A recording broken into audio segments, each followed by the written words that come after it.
Well, welcome folks to Deep River Farm.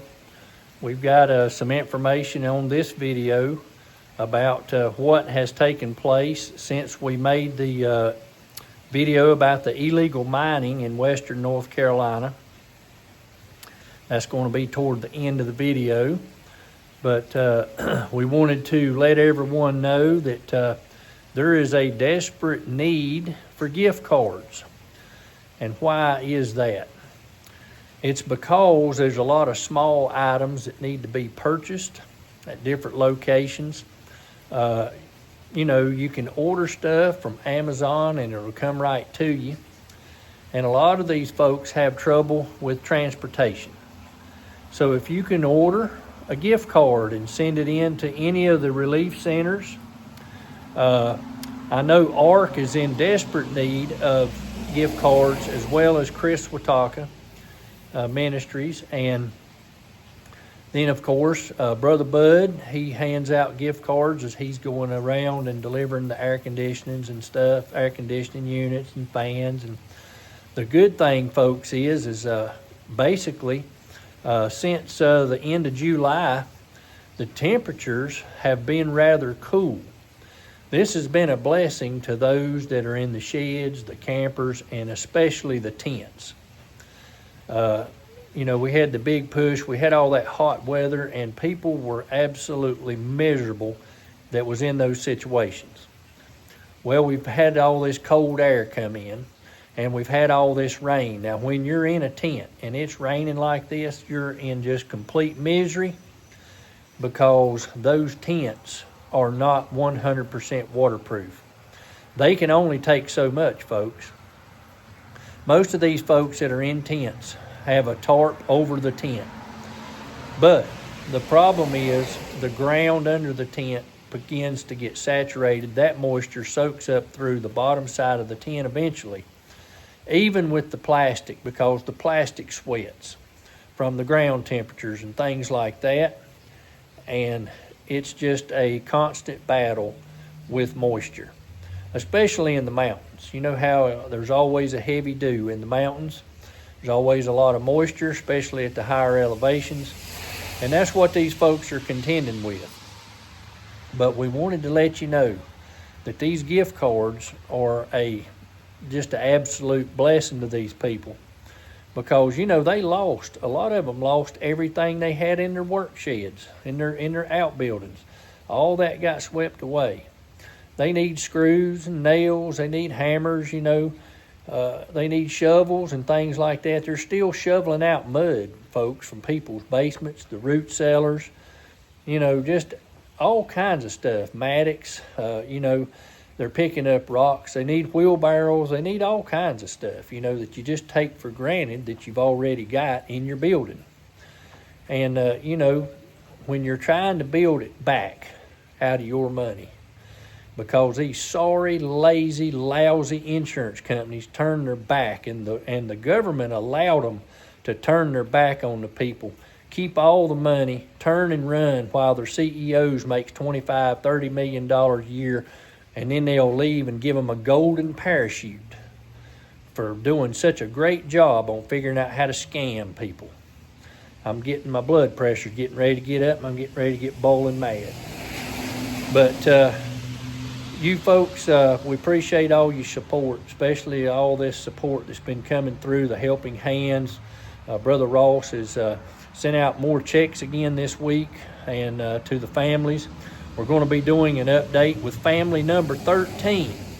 I had told them we would try to get up with them and talk with them, and her husband was going to be going out of town, and then we went out of town, and then it's rained now. We're on day 12, and it's rained 11 days out of 12. The temperature right now is 72 degrees here, and it's raining right now, as usual, and it's just been an absolute mess. I should have never fertilized my yard with that yard tonic, because it has absolutely grew like you wouldn't believe, and it won't quit raining and the grass won't quit growing. I was already mowing it twice a week before the rains, and now with the rains and I can't mow it, it just gets so bad. I've done broke one belt because I bogged it down so bad. And, and I've stretched this belt, and I'm going to order another belt because, I can't help it. It ain't the mower's fault. It ain't the blades are dull or anything. It's just so thick and so high in between mowings because of all the rain. Well, folks, I've got some information that I want to get to you from Kris Swiatocho Ministries, an update. And then we're going to follow up with what's going on with the illegal mining in western North Carolina. So we're going to let Kris take the stage now and give some updates on what she's got going on. And this covers about a week here. And she sent all this stuff to me. And then when I went to download it, don't know what it is, but there was no volume. So I had to record it straight off of her page. And it's nothing of her fault. It just won't play any audio. I had that issue with an email that came in with the chicken challenge. And anybody wants to send in their videos for their chicken challenge, just send them right on in. And we'll get that put on the channel. So, folks, here's Kris Swiatocho and what she's got going on, her and Brittany, right now out of Dana, North Carolina. Hey everybody, it's Kris with Kris Swiatocho Ministries here with a hurricane update. We are headed over to Giving Goods Hub Center between Marion and Old Fort to meet up with Kim Allison. She's been hands-on ever since the hurricane hit, like the rest of us, and been helping people and still helping people on a daily basis. And she's short of lots of things. So we got some of you, we put some fans on our wish list and coffee pots and crock pots and towels and things like this. And so we are so thankful that we are able to go and take them to her hub so that she can help people individually that as the needs are there. So thankful to all of you who continue to give financially as well as for your prayers and support. And thank you for giving the items that we need that's needed most.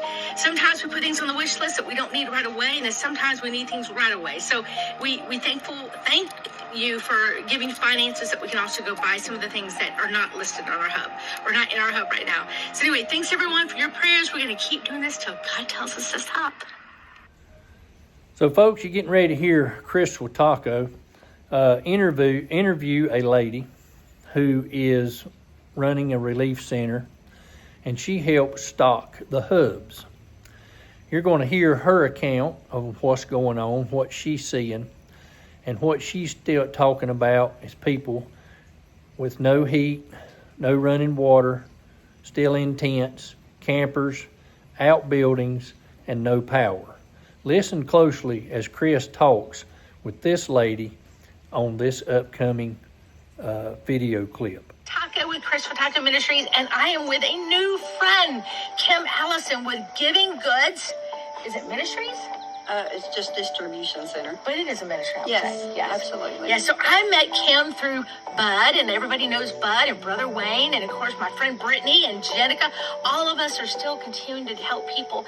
And the creative thing this time is being able to continue to minister to people in the coast and in the outer areas, places that you don't always see by the main roads. Because people have said, well, it looks like everything's doing good. Like some of the houses are being rebuilt, the roads are being redone. Yes, which you can see. But Kim, share a little bit about what you're doing in the places that people don't see. Well, what I'm doing is I still take food and air conditioners to the hubs and that have tiny houses out that don't have heat or air conditioning. And I take it to like up 80 because they're still, you can't even get up that road still. Wow. They're still trying to rebuild up through there. The road is still gone, part of the way up through there. I mean, there's a lot still here. And then a couple of days ago, we got flooded again from the rain. So it's kind of like we're starting over again. People are scared every time it rains. Yes. We have, in my neighborhood, we had a whole mountain come down, and every time it rains, we're thinking it's more than the mountain coming down. Yes. So I would imagine people feel that way here, especially when you don't have anything or you had to rebuild. Right. You're afraid that next, whatever, it's going to go as well. Right. So those outer areas, the smaller areas, the ones that weren't quite as public, are the places that, we're still needing our help. And there are people still living in campers. You said there's some people still in some tents. Yes. No kids, so you don't have to worry about that. We made sure all those are taken care of. But and there's just people living in houses that are still damaged. And getting help, they're on list. but sometimes they don't always know how to get on a list or who to call. Eric said, our friend Eric Willis said that there's people that need culverts still. Absolutely. That because there was like 700 bridges that went out, I think in Western North Carolina, that there's culvert, people can't get to their houses to even fix their house because there's no road now. The road is gone. There's still people without power. Really? Yeah. Wow. And so we're still collecting diapers and toiletries and food and you're I mean everything from one end to the other end. You're still collecting things. So while we're still in summer, thank goodness we got fans to you and some air conditioners. But what are some other things that you're seeing now that we didn't need a few months ago? Anything? Food. It's kind of come back around. Yes, that's a big need right now. Water. Yep. Taco with Kris. So, folks, you heard it straight from her mouth about all the conditions she's seeing and the needs. And this is why, folks, the gift cards are so important. You know, there's been people running these generators since the hurricane, since they got a place established and got maybe in a building or a camper, and they've been running on generators. Well, folks, the generators are starting to fail. These gift cards are so important because they can take these gift cards if they know of someone whose generator has failed.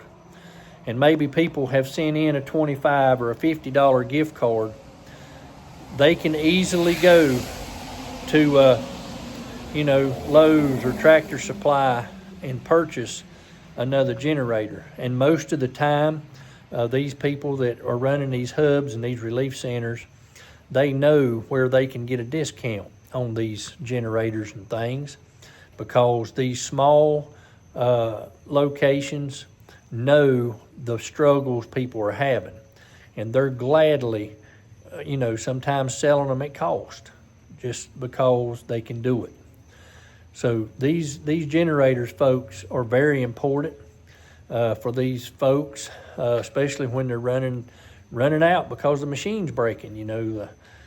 They've been running. Look how many hours and hours you could be running a generator if you was running it full time. A lot of these folks are still using footbridges to cross the river because they have no driveway. The bridge is gone.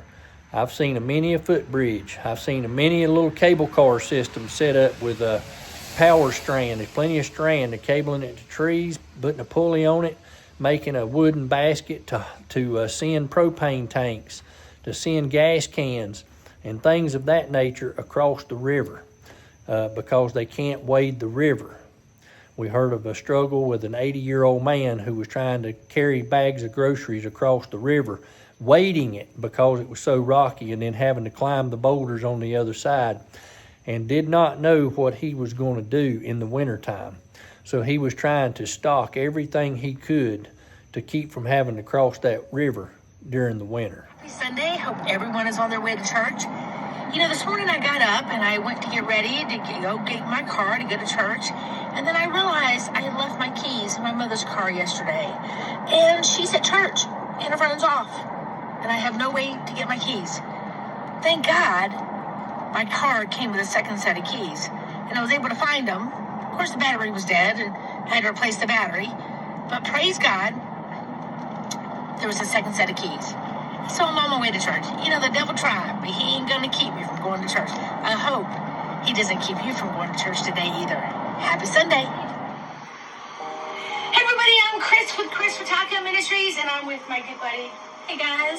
You remember Jenica. Boy, we've been working together for almost a year now, right? Yeah, crazy. Oh, my goodness. From tiny sheds to campers to feeding people to getting them toiletries and blankets and everything else in between, right? Yeah. Everything. And so a few months ago, Jenica and Jimmy Grooves with Direct City Customs in Swiatocho transitioned to giving people food that has been mainly supplied by Michelle Moore, right? Yes. In Nashville, Tennessee. We're so thankful for her because this food has gone to lots of other hubs to help lots of people who are still struggling, right? Yep. And some people are paying 2 mortgages or paying a mortgage and then they're paying a lot rent for their camper, right? Yep. And then some people lost their home, they're staying with friends, but yet trying to build their home with just their money, and you have to do a little bit as you can, right? Yeah.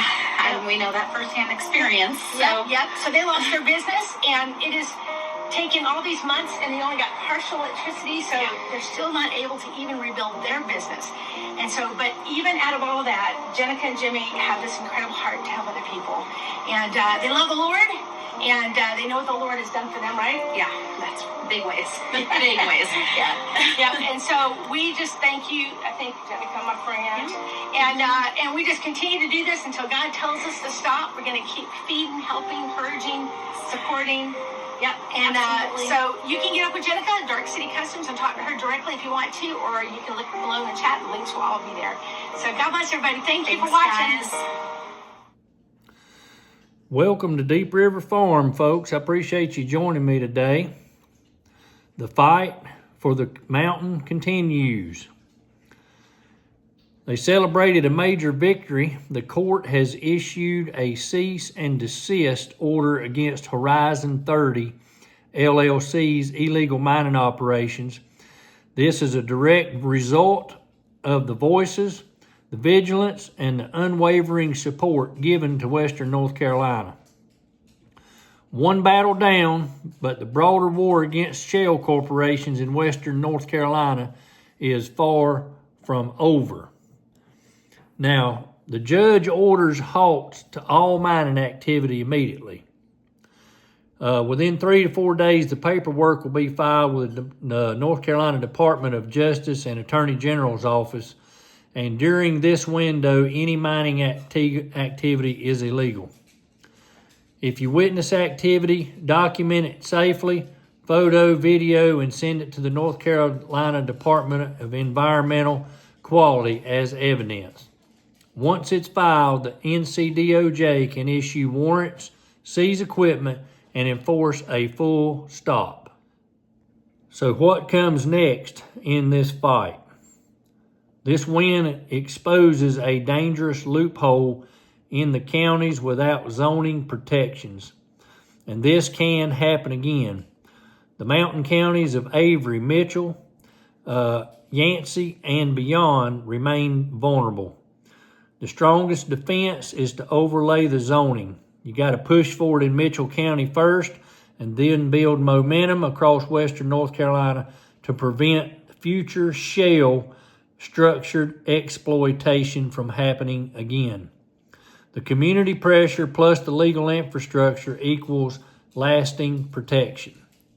That came from Cody Peterson. You're familiar with him from Cry for Help, the relief center there, not too far away from the area known as Poplar, North Carolina, there in Mitchell County. So folks, with the major victory there in the courtroom against Horizon 30 LLC, this is major. You might ask yourself, what took so long? These companies were set up as a shell corporation and a shell corporation and a shell corporation. So basically, when the Department of Environmental and Quality, Mineral and Land Resources, or Mining and Land Resources, would send out the information needing the permits, they would send it to a company. Well, that company was just a shell company for another company, and that other company was a shell company for another company. So it was just a continuous circle of passing paperwork around. And it all originated out of Scottsdale, Arizona, and El Paso, Texas. And no matter who the paperwork went to, it was always a different company beyond that. So it was basically kind of like what I said. They would run to the bottom of the hill, throw another magnet on the side of the truck, or on the side of the bulldozer or the track hoe or whatever it was, and keep on getting it, because they couldn't track them down fast enough to stop them without what just happened in the court system with a cease and desist, with the ability to seize equipment and lock people up. So that's what it takes, folks. If it hadn't been for some of the people up there like Cody Peterson, who's been a thorn in their side, a nail in their foot the whole time, this would have not taken place, because the residents up there stood firm, stood together, and would not back down. I appreciate you joining us here today on Deep River Farm. Hope everybody has a blessed day.